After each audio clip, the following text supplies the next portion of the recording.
મેં ટમટમ કાકાને કહી દીધું એટલે માની લો ગામમાં બધાને કહી દીધું. ઈ હાચું તારું. ટમટમ આઈની વાત અહીંયા કરે અને આઈની વાત અહીંયા કરે. એટલે તો મેં ટમટમ કાકાને જ કહી દીધું.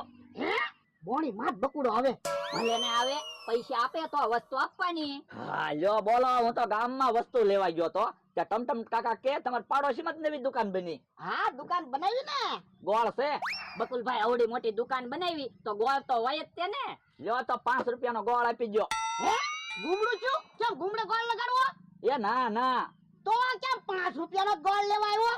ઈ બધું તમારે શું કામ છે? પૈસા આપ્યા ને ગોળ આપી ગયો. એટલે આને 5 રૂપિયાનો ગોળ આપી દે. એ હારું. સારું છું તમે અહીંયા દુકાન બનાવી, હવે અમારા ગામમાં ધક્કો તો નહીં. લ્યો બકુલભાઈ ગોળ. ગોળ હારો છે હો, આપી દે. તમને 5 રૂપિયાનો ગોળ તો આપ્યો. લ્યો બોલો, મને એમ કે સાખવા ગોળ આપ્યો, ચાત કે 5 રૂપિયાનો ગોળ આપ્યો. પણ લ્યા તને ખબર તો છે અત્યારે કેટલી મોંઘવારી વધી ગઈ. 5 રૂપિયાનો એટલો જ ગોળ આવે. એમ થોડું હાલે, છેતરવા બેઠા છે. છેતરવાના